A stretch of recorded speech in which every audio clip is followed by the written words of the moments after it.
सभी मित्रों का CIC इंस्टीट्यूट आर्ट में स्वागत है। मित्रों, आज हम इतिहास के महत्वपूर्ण 200 प्रश्न करने वाले हैं। हमारा उद्देश्य है कि हम आपको कम से कम समय में पूरे के पूरे 200 प्रश्न आपके समक्ष रख दें, इसलिए हम किसी भी प्रश्न का विस्तृत वर्णन नहीं करेंगे। ठीक है, तो चलिए स्टार्ट करते हैं बिना टाइम वेस्ट करते हुए। एक बात और, यदि आपको वीडियो पसंद आता है और इसी प्रकार की वीडियो आप और चाहते हैं तो कमेंट बॉक्स में ज़रूर बताइएगा और चैनल को ज़रूर सब्सक्राइब करिएगा। पहला प्रश्न है कि हड़प्पा सभ्यता की खोज किसने की थी? तो दयाराम साहनी ने हड़प्पा सभ्यता की खोज की थी। दूसरा प्रश्न है, वह शासक जिसने एक सच्चे जैन मुनि की तरह उपवास के द्वारा शरीर त्याग दिया था, तो वो थे आपके चंद्रगुप्त मौर्य। तीसरा प्रश्न है, तराइन का प्रथम युद्ध जो कि 1191 में लड़ा गया था, किसके मध्य लड़ा गया था? तो इसका सही उत्तर हो जाएगा आपका मोहम्मद गौरी और पृथ्वीराज तृतीय के बीच आपका तराइन का प्रथम युद्ध लड़ा गया था। चौथा प्रश्न है, बंगाल को मुगल साम्राज्य से पृथक कर स्वतंत्र किया, तो किसने स्वतंत्र किया था बंगाल को मुगल साम्राज्य से? तो ये किया था आपका मुर्शीद कुली खान ने। अगला है, विधवा पुनर्विवाह कानून कब बना? तो विधवा पुनर्विवाह कानून 1856 ईस्वी में बना। छठवां प्रश्न है, अंग्रेजों ने फूट डालो और शासन करो नीति कब अपनाई? तो 1858 ईस्वी के बाद अंग्रेजों ने फूट डालो और शासन करो की नीति अपनाई।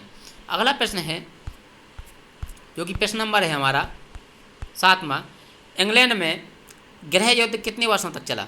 तो 7 वर्ष तक इंग्लैंड में गृह युद्ध चला। 8वां प्रश्न है, आर्य भारत में कहाँ से आए थे? तो आर्य भारत में केंद्रीय एशिया से आए थे। कहाँ से आए थे? केंद्रीय एशिया से आए थे। अगला प्रश्न है, किस अवधि में रामायण और महाभारत की रचना हुई थी? तो यह है आपकी आर्य अवधि में महाभारत और रामायण की रचना हुई थी। 10वां प्रश्न है, गुप्त साम्राज्य की स्थापना किसने की थी? तो गुप्त साम्राज्य की स्थापना किसने की थी? तो वो तो श्रीगुप्त ने की थी, लेकिन जो वास्तविक संस्थापक माना जाता है तो चंद्रगुप्त को माना जाता है। किसको माना जाता है? चंद्रगुप्त को माना जाता है। जहाँ पे आपको श्रीगुप्त ना मिले तो वहाँ पे क्या करना है आपको? चंद्रगुप्त ऑप्शन जो होगा उसको टिक कर देना है। ठीक है, आपका एकदम सही करेक्ट उत्तर होगा। 11वां प्रश्न है कि पानीपत की दूसरी लड़ाई किन के बीच लड़ी गई थी? तो पानीपत की जो दूसरी लड़ाई थी वो बैरम खान और हेमू के बीच लड़ी गई थी। किसके साथ? बैरम खान और हेमू के बीच लड़ी गई थी। 12वां प्रश्न है कि मोहम्मद गौरी कहाँ का शासक था? तो मोहम्मद गौरी अफगानिस्तान का शासक था। आप सभी लोग जानते होंगे, बहुत ही फेमस क्वेश्चन है जी। तो मोहम्मद गौरी कहाँ का शासक था? अफगानिस्तान का शासक था।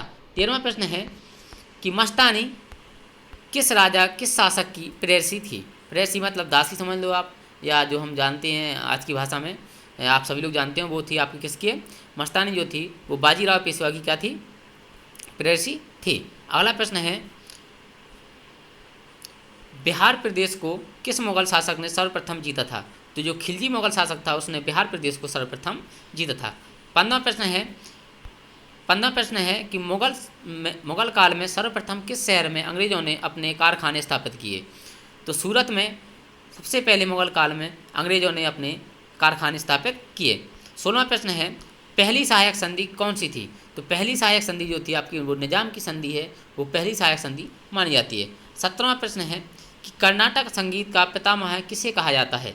कर्नाटक संगीत का पितामह पुरंदर दास को कहा जाता है। किसको कहा जाता है? पुरंदर दास को कहा जाता है। 18वां प्रश्न है, किसके शासनकाल में प्रथम चीनी यात्री भारत में आया था? तो चंद्रगुप्त द्वितीय के शासनकाल में प्रथम चीनी यात्री भारत आया था।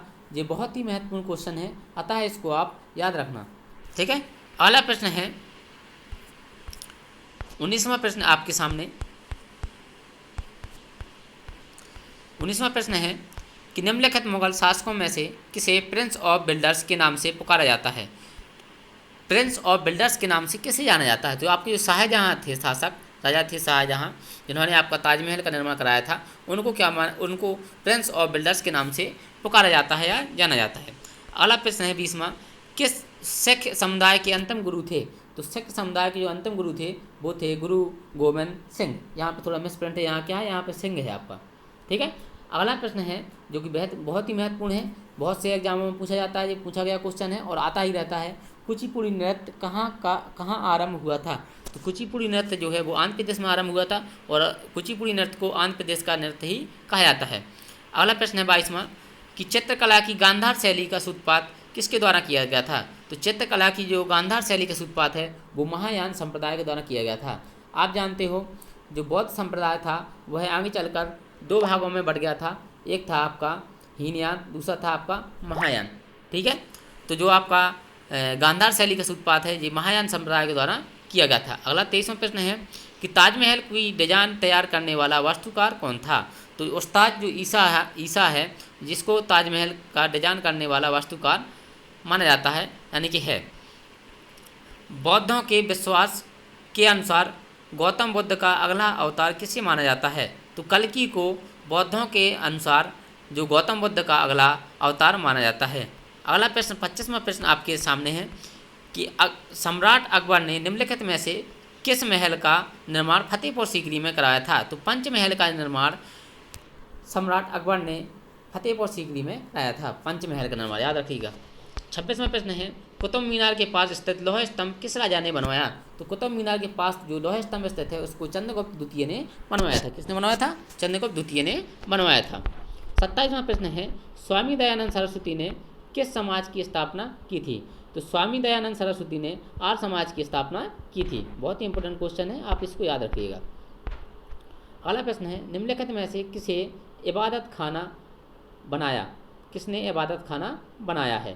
तो इबादत जो खाना बनवाया था वो अकबर के द्वारा बनवाया गया था। किसके द्वारा बनवाया गया था? अकबर के द्वारा बनवाया गया था। 29वां प्रश्न है भारत की प्रथम महिला शासक बनी थी? तो रजिया बेगम जो क्या थी? ये थी भारत की प्रथम मुस्लिम शासका थी या महिला शासका थी। प्रथम महिला मुस्लिम शासका कौन थी? आपकी रजिया बेगम जी थी। टीपू सुल्तान कहाँ का शासक था? तो आप सभी लोग जानते होंगे कि टीपू सुल्तान था ये मैसूर का शासक था। माना जाता है कि मैसूर की स्थापना भी किसने की थी? टीपू सुल्तान ने ही की थी। अगला प्रश्न है 31वां प्रश्न आपके सामने है भारत में प्रथम मुस्लिम आक्रमणकारी था? तो महमूद बिन कासिम था। कौन था? महमूद बिन कासिम। इसको याद रखिएगा, महमूद बिन कासिम ये भारत में प्रथम मुस्लिम आक्रमणकारी था। अगला प्रश्न है 32वां प्रथम भारतीय साम्राज्य स्थापित किया गया था? प्रथम भारतीय साम्राज्य किसके यानी स्थापित किया गया था? किसके द्वारा स्थापित किया गया था? ये किया गया था चंद्रगुप्त मौर्य के द्वारा। चंद्रगुप्त मौर्य के द्वारा प्रथम भारतीय साम्राज्य स्थापित किया गया था। अगला प्रश्न है किसके समाधि के कारण नांदेड़ गुरु द्वारा सिखों द्वारा पवित्र माना जाता है? एक बार प्रश्न ध्यान से सुन लीजिएगा दोबारा। किसके समाधि के कारण नांदेड़ गुरु द्वारा जो गुरु द्वारा है सिखों द्वारा पवित्र माना जाता है? तो गुरु गोविंद सिंह की समाधि के कारण। किसके कारण? गुरु गोविंद सिंह की समाधि के कारण। अगला प्रश्न है विख्यात सोमनाथ मंदिर को किसने नष्ट किया? तो सुल्तान जो महमूद था, सुल्तान महमूद ने सोमनाथ मंदिर को नष्ट किया था। अगला प्रश्न है 35वां निम्नलिखित में से कौन सा सबसे पुराना स्मारक है? तो अजंता की जो गुफाएं हैं क्या है? अजंता की जो गुफाएं हैं इन सभी में से सबसे पुराना क्या है? स्मारक है। याद रखिएगा। 36वां प्रश्न है सिंधु घाटी सभ्यता के लोग पूजा करते थे? तो ये सिंधु घाटी सभ्यता के लोग थे वो पशुपति की पूजा करते थे। बहुत ही इंपॉर्टेंट क्वेश्चन ये भी है, कई बार पूछा गया है कि सिंधु घाटी सभ्यता के लोग पशुपति की पूजा करते थे। अगला प्रश्न है 37वां त्रिपिटक धार्मिक ग्रंथ है? जो त्रिपिटक जो धार्मिक ग्रंथ है ये आपका बौद्धों से संबंधित है। किससे संबंध है? जो बौद्ध धर्म था आपका उसी बौद्ध धर्म से संबंधित है आपका त्रिपिटक ग्रंथ। 38वां प्रश्न है पानीपत की तीसरी लड़ाई कब हुई थी? तो पानीपत की जो तीसरी लड़ाई थी वो 1761 ईस्वी में हुई थी। कब हुई थी? 1761 ईस्वी में हुई थी। अगला प्रश्न है 39वां मुगल साम्राज्य की नींव किस लड़ाई के बाद मानी जाती है? तो पानीपत की प्रथम लड़ाई के बाद मुगल साम्राज्य की नींव मानी जाती है। 40वां प्रश्न है मुगल वंश की स्थापना भारत में कब हुई? तो मुगल वंश की स्थापना भारत में 1526 ईस्वी में हुई। कब हुई? 1526 ईस्वी में मुगल साम्राज्य की स्थापना भारत में हुई। 41वां प्रश्न है प्लासी का युद्ध कब लड़ा गया था? तो 23 जून 1757 ईस्वी में 23 जून 1757 ईस्वी में प्लासी का जो युद्ध है वो लड़ा गया था। अगला है बक्सर का युद्ध कब प्रारंभ हुआ था? तो बक्सर का युद्ध 1763 ईस्वी में प्रारंभ हुआ था। कब हुआ था? 1763 ईस्वी में बक्सर का युद्ध प्रारंभ हुआ था। अगला प्रश्न है आपका 43वां प्रश्न दिल्ली का लाल किला किसने बनवाया था? तो दिल्ली का लाल किला है वो शाहजहाँ ने बनवाया था। किसने बनवाया था? शाहजहाँ ने बनवाया था। इसको याद रखिएगा। तो दिल्ली का लाल किला है ये शाहजहाँ ने बनवाया था। अगला प्रश्न है शिवाजी के प्रशासन में पेशवा किसे कहा जाता था? पेशवा जो आपके प्रत्येक राज्य में प्रत्येक पदाधिकारी का एक निश्चित नाम था। उसी प्रकार जो शिवाजी का प्रशासन था उसमें पेशवा किसे कहा जाता था, जो मुख्यमंत्री था उसको पेशवा कहा जाता था। तो याद रखिएगा, जो शिवाजी के प्रशासन में पेशवा को मुख्यमंत्री कहा जाता था, यानी मुख्यमंत्री को पेशवा कहा जाता था, यानी मुख्यमंत्री जो होता है उसी को पेशवा माना जाता था। 45वां प्रश्न है, भारत की प्रथम पूर्णतः रंगीन फिल्म कौन सी थी? तो जो भारत की प्रथम पूर्णतः रंगीन फिल्म थी वो थी आपकी झांसी की रानी। कौन थी? झांसी की रानी। और प्रथम यदि मूक फिल्म कह दी जाए तो वो थी आपकी राजा हरिश्चंद्र। ठीक है, कौन थी? राजा हरिश्चंद्र। 46वां प्रश्न है, वियना सम्मेलन कब हुआ था? तो 1815 ईस्वी में। कब? 1815 ईस्वी में वियना सम्मेलन हुआ था। 47वां प्रश्न है, किस देश को यूरोप का मरीज कहा जाता है? किस देश को यूरोप का मरीज कहा जाता है? तो तुर्की को यूरोप का मरीज कहा जाता है। किसको? तुर्की को। तुर्की को यूरोप का मरीज कहा जाता है। 48वां प्रश्न है, जर्मनी का एकीकरण कब हुआ था? तो जर्मनी का एकीकरण कब हुआ था? 1871 ईस्वी में जर्मनी का एकीकरण हुआ था। याद रखिएगा, जर्मनी का एकीकरण 1871 ईस्वी में हुआ था। 49वां प्रश्न है आपके सामने, एक्ट ऑफ यूनियन किस वर्ष पारित हुआ? एक्ट ऑफ यूनियन किस वर्ष पारित हुआ? तो 1707 ईस्वी में एक्ट ऑफ यूनियन पारित हुआ। 50वां प्रश्न है, बलशेविक क्रांति कब हुई? बलशेविक क्रांति कब हुई? तो 1917 में बलशेविक क्रांति हुई। 51वां प्रश्न है, नई आर्थिक नीति NEP का जन्मदाता था लेनिन। कौन था? लेनिन था। याद रखिएगा, नई आर्थिक नीति का जन्मदाता किसको माना जाता है? लेनिन को माना जाता है, लॉर्ड लेनिन को माना जाता है, जो कि आपका इंग्लैंड का अंग्रेजी जो गवर्नर था भारत में, लेनिन, उसी को माना जाता है। 52वां प्रश्न है, अप्रैल थीसिस किसने तैयार की? जो अप्रैल थीसिस है इसको भी किसने तैयार किया? लेनिन ने ही तैयार किया। 53वां प्रश्न है, लेनिन ने नई आर्थिक नीति की घोषणा कब की थी? तो 1921 में लेनिन ने नई आर्थिक नीति की घोषणा की थी। 54वां प्रश्न है, लाल सेना का गठन किसने किया था? लाल सेना का गठन किसने किया था? तो लाल सेना का गठन ट्रॉट्स्की ने किया था। किसने किया था? ट्रॉट्स्की ने किया था। ट्रॉट्स्की ने किया था। अगला प्रश्न है आपका 55वां प्रश्न है, भारत में अंग्रेजी शिक्षा की शुरुआत किसने की थी? तो भारत में अंग्रेजी शिक्षा की शुरुआत मैकाले ने की थी। किसने की थी? मैकाले ने की थी। 56वां प्रश्न है, राजा राममोहन राय को सरोकार नहीं था। राजा राममोहन राय को सरोकार नहीं था। तो संस्कृत की शिक्षा में, यानी संस्कृत की शिक्षा का उनको पूर्णतः ज्ञान नहीं था, सरोकार नहीं था। 57वां प्रश्न है, जलियांवाला बाग हत्याकांड के लिए कौन सा जनरल उत्तरदायी था? तो ये जनरल डायर था, जो क्या था आपका? जलियांवाला बाग हत्याकांड का दोषी था, जिसको मारकर उधम सिंह ने बदला लिया था। अगला प्रश्न 58वां, प्रथम मैसूर युद्ध किनके बीच लड़ा गया था? प्रथम जो मैसूर युद्ध है किनके बीच लड़ा गया था? तो प्रथम मैसूर युद्ध ब्रिटिश और हैदर अली के बीच लड़ा गया था। किसके बीच? ब्रिटिश शासन और हैदर अली के बीच लड़ा गया था। 59वां प्रश्न है, सती प्रथा पर प्रतिबंध किसने लगाया था? तो सती प्रथा पर प्रतिबंध ये लॉर्ड विलियम बेंटिंक ने लगाया था। तो किसने लगाया था? लॉर्ड विलियम बेंटिंक ने लगाया था। याद रखिएगा, बहुत ही महत्वपूर्ण प्रश्न है सभी एग्जाम की दृष्टि से। एक बार फिर से सुन लीजिएगा कि सती प्रथा पर प्रतिबंध किसने लगाया था? तो लॉर्ड विलियम बेंटिंक ने लगाया था। अगला प्रश्न है 60वां, किस वर्ष में म्यांमार भारतवर्ष से अलग हुआ था? किस वर्ष में जो म्यांमार है, म्यांमार देश है, भारत का पड़ोसी देश है, ये किस वर्ष भारत से अलग हुआ था? तो 1937 ईस्वी में क्या हुआ था? म्यांमार भारत से अलग हुआ था। 61वां प्रश्न आपके सामने है, ब्रिटिश सरकार ने बंगाल विभाजन को प्रतिशत किस वर्ष किया था? यानी कि ब्रिटिश सरकार ने बंगाल का जब विभाजन हुआ था तो बंगाल विभाजन को प्रतिशत किस वर्ष किया था? तो 1919 में किया था। कब किया था? 1919 में किया था।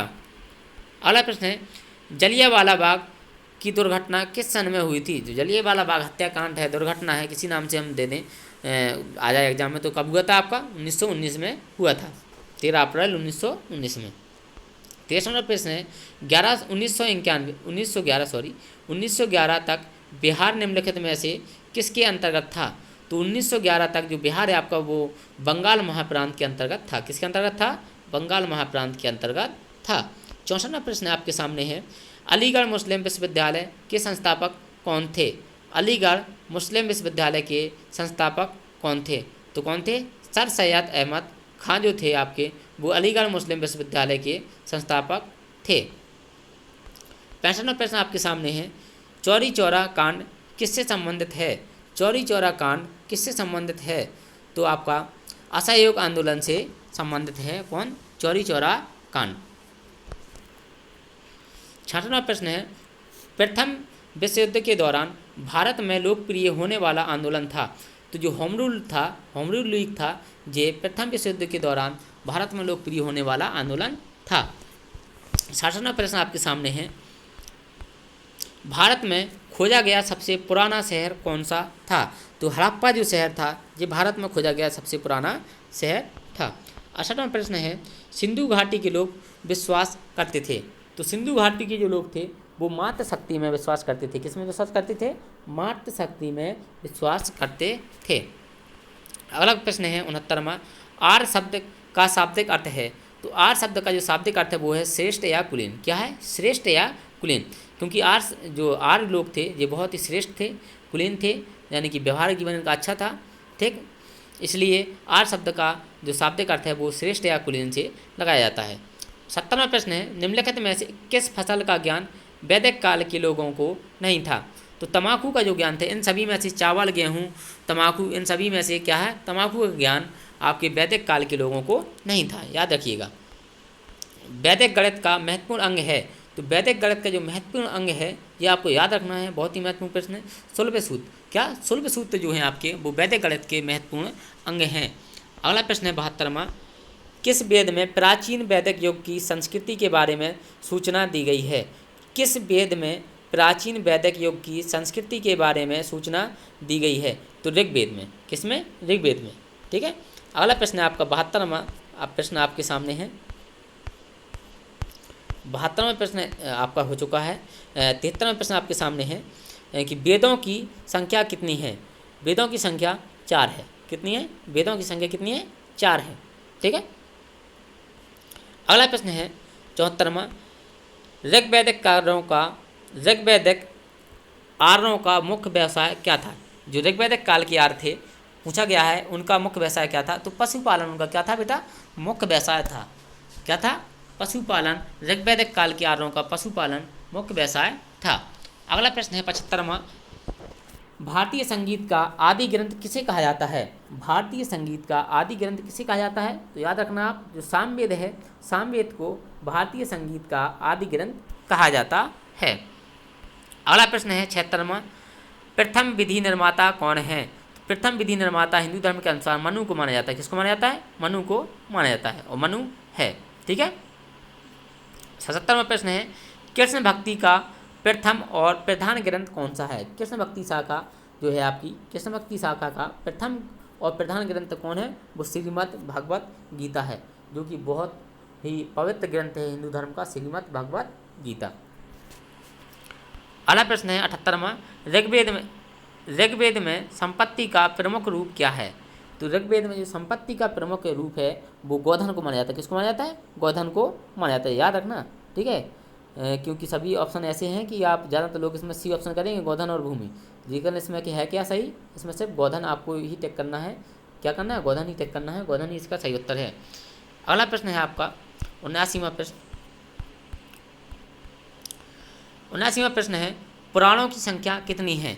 तो आप जानते हो पुराण कितने हैं? 18 पुराण है। आपने पढ़ा होगा छोटे में, एक श्लोक था, अष्टादश पुराणेषु व्यासवचनम द्वयम पापाय परपीडनम पापाय परोपकारा पुराणाय। यानी 18 पुराणों में सिर्फ 2 ही वचन हैं। कौन? दूसरों को सताना, दूसरों को परेशान करना पाप है, दूसरों की सहायता करना, दूसरों की हेल्प करना, ठीक है, दूसरों को सुख पहुंचाना, दूसरों को शांति देना, वो क्या है? पुण्य है। ठीक। अगला प्रश्न है आपका 80वां प्रश्न है, वैदिक धर्म का मुख्य लक्षण इनमें से किसकी उपासना था? वैदिक धर्म का मुख्य लक्षण इनमें से किसकी उपासना था? यानी कि वैदिक धर्म जो है जो किसकी उपासना करते थे, इसका मतलब ये है। तो जो वैदिक धर्म के लोग थे वो प्रकृति की उपासना करते थे। किसकी? प्रकृति की, नेचर की उपासना करते थे। आज आप जानते हो जो कोविड की समस्या है ये कहाँ से उत्पन्न हुई है? ये एक प्रकार से हम मान लें कि चमगादड़ से हुई है, चीन से हुई है, या जहाँ से हुई है, इससे मतलब ज़्यादा मायने रखता है, लेकिन ये कहाँ से वास्तविक रूप से? ये प्रकृति से वास्तविक रूप से। ये कहाँ से? प्रकृति से। क्योंकि मानव ने आजकल प्रकृति को खिलवाड़ बना के रखा है, प्रकृति का कोई ध्यान नहीं देता है। जहाँ देखो वहाँ पेड़ों की कटाई, और आप जानते हो कि कारखाने लगाए जा रहे हैं, उल्टे सीधे परीक्षण किए जा रहे हैं। ठीक है, आपने जब देखा है कि पशु पक्षियों को कितना नुकसान होता था, 4G जो टेस्टिंग हुई उसमें नुकसान हुआ है, अभी 5G टेस्टिंग हो रही है उसमें पशु पक्षियों को नुकसान हो रहा है। ठीक है, और पेड़ों की कटाई हो रही है जिससे प्रदूषण बढ़ रहा है, ओजोन परत में छेद हो रहा है। तो ये सब का कारण हो रहा है, जो प्रकृति का संतुलन नहीं हो रहा है, इसके कारण हो रहा है। तो हमको क्या करना है? प्रकृति को बचाना है। और सभी से सभी अनुरोध है, सभी मित्रों से अनुरोध है कि अपने आसपास परिवेश में एक एक वृक्ष अवश्य लगाएं, ताकि जिससे जो पर्यावरण का प्रदूषण है वो कम हो। आप जानते हो कि जो आपके CO2 की मात्रा बढ़ती जा रही है, जिसके कारण हमारे यहाँ जो क्या कहते हैं हम ग्लोबल वार्मिंग की समस्या उत्पन्न होती जा रही है। तो जिससे पृथ्वी का टेम्परेचर बढ़ रहा है। यदि पृथ्वी का टेम्परेचर बढ़ गया तो ग्लेशियर पिघल जाएंगे, जिससे सारी पृथ्वी जलमग्न हो जाएगी और हमारा जीवन संकटग्रस्त हो जाएगा, और हो सकता है कि पृथ्वी से हमारा जीवन पूर्णतः नष्ट भी हो सकता है। इसलिए आप प्रकृति का विशेष ध्यान रखिएगा। ठीक है, आप क्या, यानी कि हम सभी को पृथ्वी का विशेष रूप से ध्यान रखना है। अगला प्रश्न है 81वां, किस देवता के लिए ऋग्वेद में पुरंदर शब्द का प्रयोग हुआ? किस देवता के लिए ऋग्वेद में पुरंदर शब्द का प्रयोग हुआ? तो इंद्र के लिए। किसके लिए हुआ था? इंद्र के लिए। इंद्र के लिए ऋग्वेद में पुरंदर शब्द का प्रयोग हुआ था। अगला प्रश्न है 82वां, शल्वसूत्र किस विषय से संबंधित पुस्तक है? तो अभी मैंने आपको बताया था, पहला प्रश्न निकल चुका है पिछला वाला। जो शल्वसूत्र है वो ज्यामिति से संबंधित पुस्तक है। काय से संबंधित है? ज्यामिति से संबंधित पुस्तक है कौन? शल्वसूत्र। अगला प्रश्न है 83वां, अस्तो माँ सदगमे कहाँ से लिया गया है? तो बहुत ही इंपॉर्टेंट ये सूक्ति है। अस्तो माँ सदगमे कहाँ से लिया गया है? ऋग्वेद से लिया गया है, याद रखिएगा। अस्तो माँ सदगमे ऋग्वेद से लिया गया है। 84वां प्रश्न है, धर्मशास्त्रों में भूराजस्व की दर क्या है? जो धर्मशास्त्र हैं उनमें भूराजस्व की दर क्या थी, यानी जो भूमि कर था उसकी दर क्या थी? वो की थी 1/6, यानी जो जितना उत्पादन होगा उसका 1/6 आपको क्या देना पड़ेगा? भूमि कर देना पड़ेगा, यानी भू राजस्व खाते में वो जाएगा। ठीक है, अगला प्रश्न है आपका 85वां, प्राचीन भारत में निक्ष, याद रखिएगा, प्राचीन भारत में निक्ष नाम से क्या जाने जाते थे? निक्ष नाम से क्या जाने जाते? तो प्राचीन भारत में निक्ष नाम से आभूषण जाने जाते थे। कौन से आभूषण? आभूषण जाने जाते थे, लेकिन कौन से आभूषण? स्वर्ण आभूषण जाने जाते थे। कौन से? स्वर्ण आभूषण जाने जाते थे। अगला प्रश्न है 86वां, योग दर्शन के प्रतिपादक हैं। योग दर्शन के प्रतिपादक हैं तो कौन है? पतंजलि हैं। कौन है? पतंजलि हैं। योग दर्शन के प्रतिपादक पतंजलि हैं। 87वां प्रश्न है, उपनिषद पुस्तकें किससे संबंधित हैं? जो उपनिषद पुस्तकें हैं ये दर्शन से संबंधित है। किससे संबंधित है? दर्शन से संबंधित हैं। अगला प्रश्न है आपका 88वां, आरंभिक वैदिक साहित्य में सर्वाधिक वर्णित नदी है। यानी कि आरंभिक जो वैदिक साहित्य है उसमें सबसे सर्वाधिक वर्णित नदी, यानी सबसे अधिक बार किस नदी का वर्णन की मिला है? सबसे ज़्यादा वर्णन मिला है आपको सिंधु नदी का। याद रखिएगा, आरंभिक वैदिक साहित्य में सबसे अधिक वर्णित नदी कौन है? सिंधु नदी है। 89वां प्रश्न है, कर्म का सिद्धांत किससे संबंधित है? तो कर्म का सिद्धांत है वो मीमांसा से संबंधित है। काय संबंधित है? मीमांसा से संबंधित है। 90वां प्रश्न है, वैदिक युग में प्रभावित लोकप्रिय शासन प्रणाली थी तो कौन थी? गणतंत्र। कौन थी? गणतंत्र। अगला प्रश्न है 91वां प्रश्न आपके सामने है, ये देखिएगा, सबसे प्राचीन वेद कौन सा है? तो सबसे प्राचीन वेद ऋग्वेद है। कौन सा वेद है? हम जानते हैं कितने वेद हैं हमारे यहाँ? टोटल 4 वेद हैं, ऋग्वेद, अथर्ववेद, यजुर्वेद, सामवेद। उनमें से सबसे प्राचीन वेद है वो कौन है आपका? ऋग्वेद है। 92वां प्रश्न है, कौन सा वेद अंशतः गद्य रूप में भी रचित है? यानी गद्य रूप में कौन सा वेद है जो पूर्णतः गद्य रूप में है? तो यजुर्वेद है। ये क्या है आपका? ये गद्य रूप में वर्णित है। अगला प्रश्न है 93वां, निम्नलिखित में से कौन सी स्मृति प्राचीनतम है? इन सभी में से कौन सी स्मृति प्राचीनतम है? पराशर स्मृति, मनु स्मृति, नारद स्मृति, इनमें से कोई नहीं। तो आपको याद रखना है जो मनु स्मृति है ये सबसे प्राचीनतम स्मृति है। 94वां प्रश्न है, आदि काव्य की संज्ञा किसे दी जाती है? आदि काव्य की संज्ञा, तो याद रखिएगा, बहुत ही महत्वपूर्ण प्रश्न है ये भी। आदि काव्य की जो संज्ञा है ये रामायण को दी जाती है। किसको दी जाती है? रामायण को दी जाती है, याद रखना।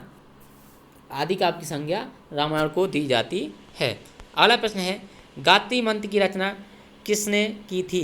गायत्री मंत्र की रचना विश्वामित्र ने की थी। किसने की थी? विश्वामित्र ने की थी। ये गुरु विश्वामित्र थे, इन्होंने गायत्री मंत्र की रचना की थी।